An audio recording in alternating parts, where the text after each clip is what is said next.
હું બાઇક ચલાવું છું પણ મારા માથામાં હેલ્મેટ નથી આવતું, કારણ કે હું બધી જ જગ્યાએ બધી જ કંપનીનો હેલ્મેટ તપાસ કરી ચૂક્યો, પણ મારા માપનું કોઈ હેલ્મેટ આવી શકતું નથી.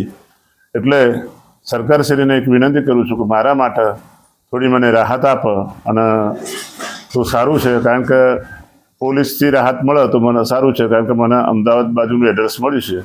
તો હું થોડા દિવસ 1 મહિનાની અંદર ગમે તો તપાસ કરીને હેલ્મેટ લાવીશ, પરંતુ ત્યાં સુધી મને રાહત આપો તો સારું છે. મહીસાગર જિલ્લાના ભાટપુર ગામના ઝુંઝારસિંહ માટે ટ્રાફિક નિયમોનું પાલન કરવું મુશ્કેલ બની ગયું છે. ભાટપુર ગામના પૂર્વ સરપંચ અને ગામ લોકોમાં ખલી તરીકે જાણીતા ઝુંઝારસિંહ બારૈયા માટે બજારમાં કોઈ પણ હેલ્મેટ ઉપલબ્ધ નથી અને એ જ કારણ છે કે તેઓ હેલ્મેટ કાયદાનું પાલન કરવા માંગે છે, છતાં તે કરી શકતા નથી. આ તકલીફના કારણે 2-3 વાર દંડ ભરી ચૂક્યા છે, પણ હકીકત એ છે કે તેઓ હેલ્મેટ પહેરી જ નથી શકતા. ત્યારે તેમનું કહેવું છે કે મારું માથું જેટલું મોટું છે કે એક પણ હેલ્મેટ ફિટ નથી થતું. હું હેલ્મેટની શોધમાં છું. સરકાર પાસે મારી વિનંતી છે કે મને હેલ્મેટના નિયમમાં થોડા સમય માટે રાહત મળે.